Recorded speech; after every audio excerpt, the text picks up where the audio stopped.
हे दोस्तों, कैसे हैं आप। उम्मीद करता हूं आप अच्छे होंगे। मैं हूं विनोद राज। स्वागत है ट्रिकी हिंदी साहित्य चैनल में। दोस्तों, आज हम कक्षा 12 की एनसीईआरटी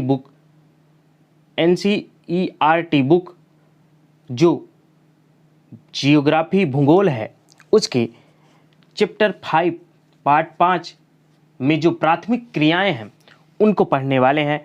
हम देखेंगे उनके प्रश्नोत्तरों को। उससे पहले यदि आप मेरे चैनल को सब्सक्राइब ना किए हो तो सब्सक्राइब कर दें, बेल आइकन प्रेस कर दें, जिससे आपको आने वाली वीडियो की नोटिफिकेशन मिलती रहे। वीडियो को लाइक करिए, कमेंट्स करिए और इस वीडियो को अपने दोस्तों तक शेयर करना ना भूलें। दोस्तों, इस पार्ट की डिटेल में वर्णन जो किया गया है, प्राथमिक क्रियाओं के अंतर्गत विवरण जो है उसका ऑलरेडी एक वीडियो डाली जा चुकी है। यदि आप उसको ना देखो तो देख लीजिए। आपको डिस्क्रिप्शन बॉक्स में प्लेलिस्ट मिल जाएगी, उसकी लिंक मिल जाएगी और ऊपर आई बटन में भी इस पार्ट की लिंक डली रहेगी। तो चलिए आज हम पढ़ेंगे कक्षा 12 की एनसीईआरटी भूगोल का पाठ 5 के प्राथमिक क्रियाएं के प्रश्नोत्तर। तो देखिए, पहला प्रश्न, नीचे दिए गए 4 विकल्पों में से सही उत्तर चुनकर लिखिए। पहला, इसमें निम्न में से कौन सी रोपड़ फसल नहीं है? कॉफी, गन्ना, गेहूं, रबड़। तो जैसा कि आप जानते हैं कि गेहूं जो है एक रोपड़ नहीं है, इसका रोपा नहीं जा सकता, ये बोया जाता है। ओके। दूसरा है, निम्न देशों में से किस देश में सहकारी कृषि का सफल परीक्षण किया गया है? क्या रूस में, क्या डेनमार्क में, क्या भारत में, क्या नीदरलैंड में? तो इसका जो सफल परीक्षण कहाँ किया गया? डेनमार्क में।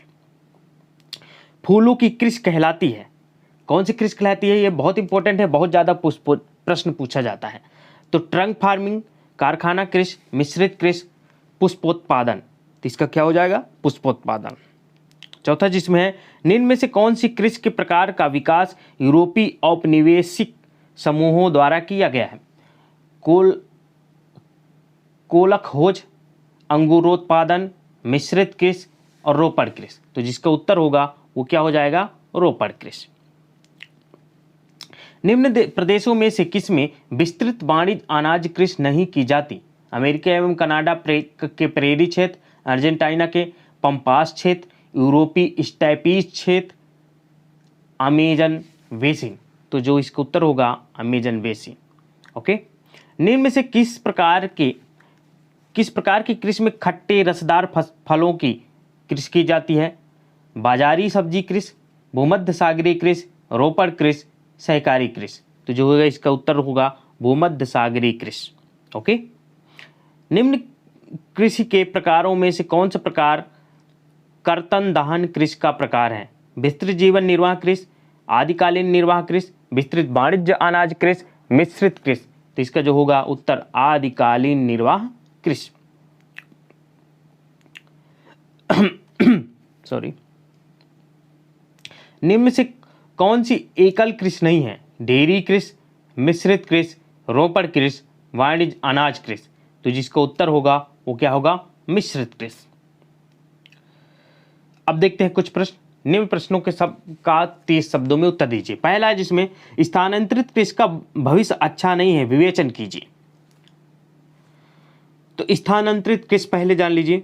स्थानांतरित कृषि में भूमि की उर्वरता समाप्त होते ही उसे खोदना पड़ता है और दूसरी भूमि के टुकड़े की वनस्पति को काट कर और जलाकर साफ करना पड़ता है। इसमें भूमि और पर्यावरण दोनों को हानि होती है। दूसरी तरफ जिन क्षेत्रों में कृषि का यह आदिम रूप प्रचलित है, वे लोगों की आधुनिक प्रौद्योगिकी से परिचित होने लगे हैं। अतः इस प्रकार स्थानांतरित कृषि का भविष्य अच्छा नहीं है। स्वाभाविक है, इससे पर्यावरण को बहुत हानि पहुंचती है। वनस्पतियां जंगल साफ करके कृषि की जाती है, फिर छोड़ करके चले जाते हैं कहीं किसी दूसरे स्थान में। तो ये स्थानांतरित कृषि होती रहती है, जिससे क्या पर्यावरण को सबसे ज़्यादा हानि पर्यावरण को। तो इस वजह से इसका भविष्य अच्छा नहीं। लोग जागरूक होते जा रहे हैं और इसको बंद कर देंगे। दूसरा जो प्रश्न है, बाजारी सब्जी कृषि नगरीय क्षेत्रों के समीप ही क्यों की जाती है? बाजारी सब्जी कृषि जिसमें फल, सब्जियां और पुष्प उगाए जाते हैं की मांग व खपत नगरीय क्षेत्रों में ज़्यादा होती है। ऊंची आय वाले उपभोक्ता नगरीय केंद्रों में रहते हैं, जहां इन उत्पादों को अच्छी कीमत मिल जाती है। कृषि के इस रूप में गहन श्रम तथा अधिक पूंजी की जरूरत होती है, जिसको पूरा करने के लिए उच्च आय वाले उपभोक्ता ही कर पाते हैं। अतः यह कृषि नगरीय क्षेत्रों के समीप ही की जाती है। ओके, अगला प्रश्न जो है, विस्तृत पैमाने पर डेयरी कृषि का विकास यातायात के साधनों एवं प्रशीतकों के विकास के बाद ही क्यों संभव हो सका है? डेयरी कृषि में बड़े पैमाने पर दुधारू पशुओं को वैज्ञानिक विधि से पाला जाता है।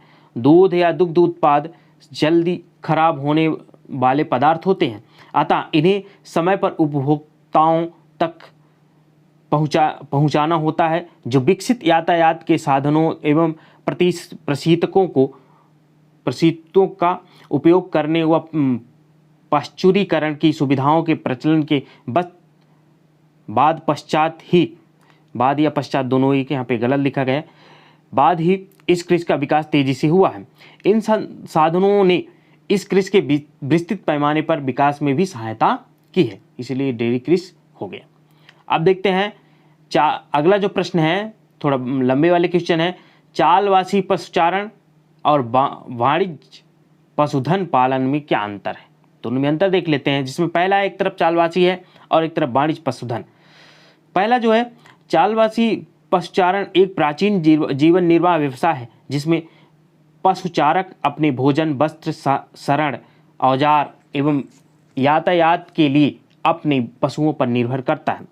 इधर दूसरा जो होगा, अब चालवासी पशुचारण की अपेक्षा वाणिज्य पशुधन पालन अधिक व्यवस्थित एवं पूंजी प्रधान है।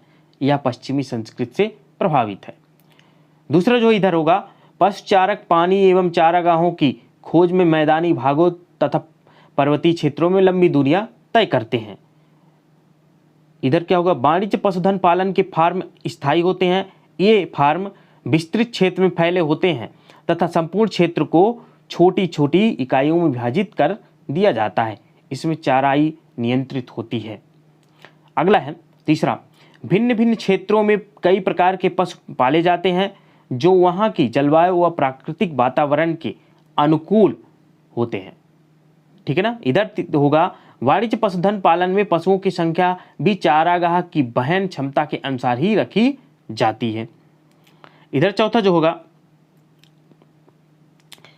पशुचारक ऋतुओं के अनुसार अपने पशुओं के साथ ऋतु प्रवास करते हैं। भारत में गुज्जर, बकरवाल, गद्दी एवं भूटिया लोगों के समूह ग्रीष्म काल में मैदानी क्षेत्रों में पर्वतीय क्षेत्रों की ओर तथा शीत ऋतु में पर्वतीय क्षेत्रों से मैदानी क्षेत्रों की ओर आ जाते हैं।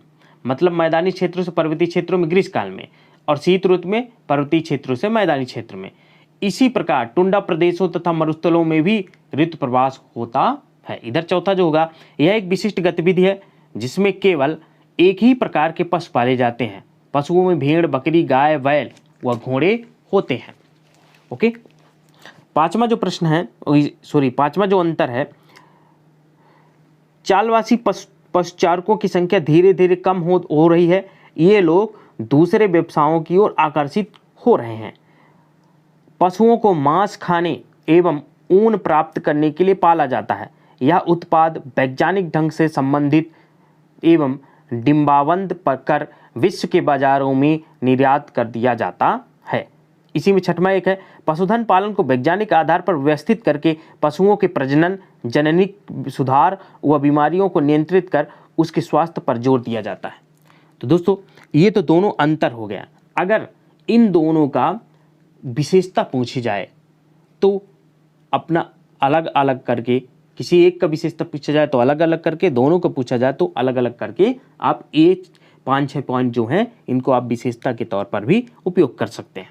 ओके, अगला जो प्रश्न है, रोपण कृषि की मुख्य विशेषताएं बताइए एवं भिन्न भिन्न देशों में उगाए जाने वाली कुछ प्रमुख रोपण फसलों के नाम बताइए।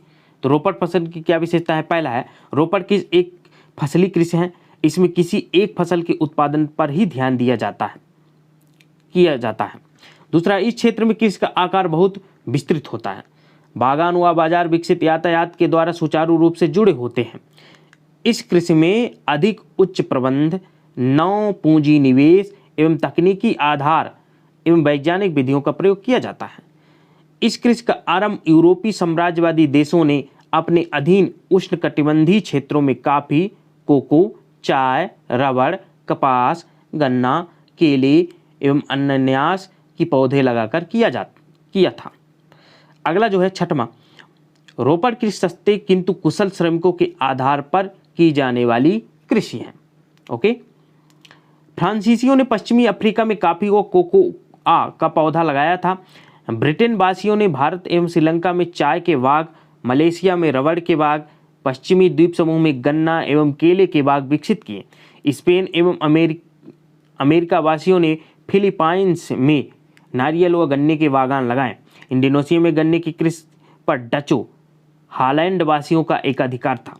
ब्राजील में अभी भी कुछ कॉफी के बागान, जिन्हें फेजेंडा कहा जाता है, यूरोप वासियों के नियंत्रण में है, किंतु वर्तमान में अधिकतर बागानों का स्वामित्व इन देशों के नागरिकों अथवा सरकार के पास है। तो दोस्तों, ये रहा पार्ट 5 के प्रश्न उत्तर। उम्मीद करता हूँ ये वीडियो आपको अच्छी लगी होगी। यदि वीडियो अच्छी लगी हो तो आप लाइक करिए, कमेंट्स करिए, वीडियो को शेयर करिए, और यदि आप वीडियो को चैनल को सब्सक्राइब ना किए हो तो सब्सक्राइब कर दें, बेल आइकन प्रेस कर दें, जिससे आपको नोटिफिकेशन मिलते रहे। इसी तरह आप मेरे चैनल से बने रहिए। मिलते हैं नेक्स्ट वीडियो में, तब तक अपना ख्याल रखिए, स्वस्थ रहिए। धन्यवाद।